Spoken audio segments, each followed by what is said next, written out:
সকলকে স্বাগত জানাচ্ছি কালের কণ্ঠে। আপনারা দেখছেন Asia cup cricket carnival 2025। Congratulations Bangladesh, congratulations Sri Lanka. Bangladesh qualify করে ফেলেছে সুপার ফোরের জন্য।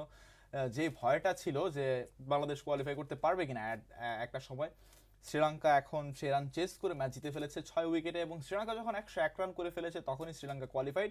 এরপর যে দুই দলের একটা সংখ্যা ছিল আফগানিস্তান না বাংলাদেশ, তখন বাংলাদেশ তাদের ক্যামিওটা দেখিয়ে দিয়েছে। তো সেই বিষয় নিয়ে আলোচনা করার জন্য স্টুডিওতে এই মুহূর্তে আমার সঙ্গে হাজির হয়েছেন জিসান আহমেদ। জিসান আহমেদ, আসলে কেমন উপভোগ করলেন ম্যাচটা? চেয়েছিলেন তো যাতে আফগানিস্তান ম্যাচটা উইন হয়?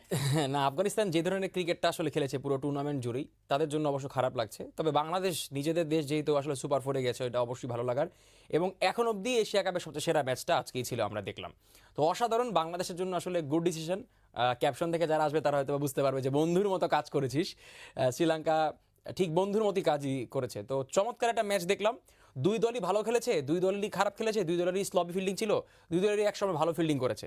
তো সব মিলে প্রপার টি-20 ম্যাচ, এখন অবধি এশিয়া কাপের সেরা ম্যাচ এটাই। কারণ বাকি ম্যাচগুলো রান হয়েছে 120-30, কেউ বেশি ভালো ব্যাটিং ডিসপ্লে দেখাতে পারেনি। আজকের ম্যাচটা স্মরণীয় থাকবে এবং আফগানিস্তান এখান থেকে শিক্ষা নেওয়ার চেষ্টা করবে ভবিষ্যতে। এই ম্যাচ জয়ের পক্ষে কি আপনি শ্রীলঙ্কার কুশাল মেন্ডিসকে কি আসলে কোনো রকম ক্রেডিট দিবেন কিনা? এটা তো কোনো প্রশ্নই হতে পারে না, অবশ্যই সেই ক্রেডিট পাবে।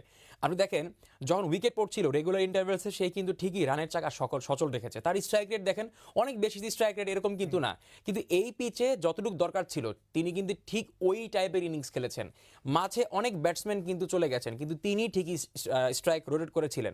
আমরা দেখলাম পাওয়ার প্লেতে কিন্তু প্রথমে ভালো স্টার্ট দেওয়ার পর যখন উইকেটটা পড়লো, মানে চাইলেই কিন্তু ওই জায়গায় প্যানিক হওয়ার সুযোগ ছিল। বাংলাদেশি ওপেনাররা কিন্তু এগুলো করে, বা বাংলাদেশে কিন্তু দেখবেন 2-3 ওভারের মধ্যে পাওয়ার প্লেতে একটা উইকেট যদি পড়ে যায়, তখন পরের ব্যাটসম্যানরা